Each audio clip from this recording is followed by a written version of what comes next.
Welcome to my presentation titled Women's Dress, Burqa, Hijab, Chador, and Leggings. In my presentation, I will discuss the different types of veils and their meanings. I will cover how women's clothing relate to religion and region. As with many things in Pakistan, clothing worn by Muslim women can be a point of controversy, but you will see in my presentation, for most women, it is a symbol of faith and devotion.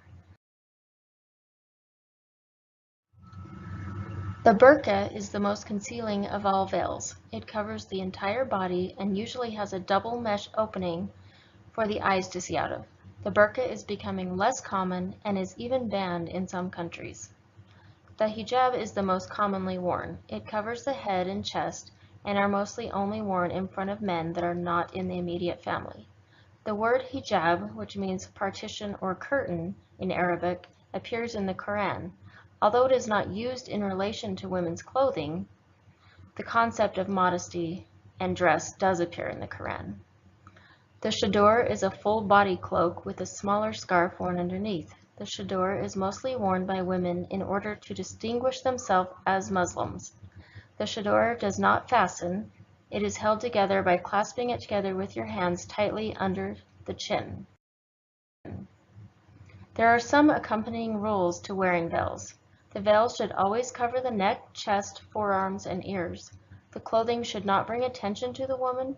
The covering should not be glossy, decorated, and should always hide the woman's body contours. In addition, the clothing should not smell of perfume. You may ask, so why do women wear these coverings? The most common answer is for religious reasons. Muslim women choose to be modest. They wear these veils depending on personal devotion. Some women choose not to cover at all, although it is recommended and outlined in the Quran. The Quran's verses about modesty have been interpreted by Muslim scholars in various ways. Some see the head coverings as obligatory, others as a choice.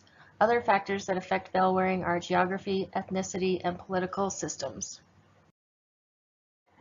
As you can see from this map from 2018, there are many varying views about Islamic clothing. Overall, less women are wearing burqas and head-to-toe coverings. Most women in Pakistan choose to wear hijab. There are areas which have laws in place that enforce female modesty, such as Saudi Arabia and Iran. Their laws require women to cover themselves. In many other countries, there are not actual laws, but there is a strong societal pressure for females to cover themselves. Leggings and jeans are becoming more common in Pakistan, but they are not worn the same way that we would wear them in America. They are loose-fitting and worn under dresses and cloaks. The main reason that leggings and jeans are worn is to completely cover the legs. It is a must to keep your legs covered at all times. In fact, you will rarely see shorts or skirts in most areas. The American Muslim market is believed to have 125 to 200 billion in buying power alone this year. With the trend-setting hijabista movement that combines modesty with modern fashion on blogs and social media, there's even a hijab-wearing Barbie.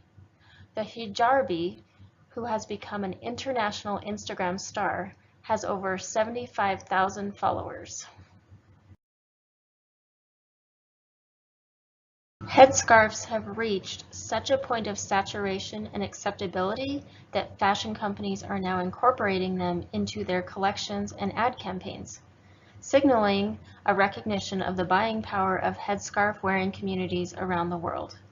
Take the fact that Muslim consumers spend an estimated $230 billion on clothing a year.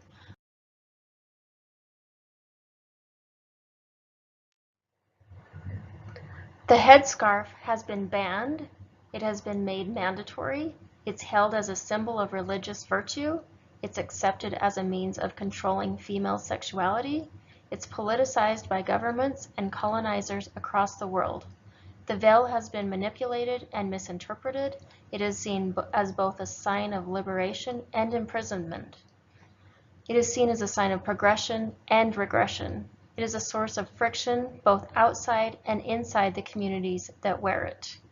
Islamic clothing is a complicated but fascinating topic, and the current attitudes around headscarves vary from country to country and from person to person.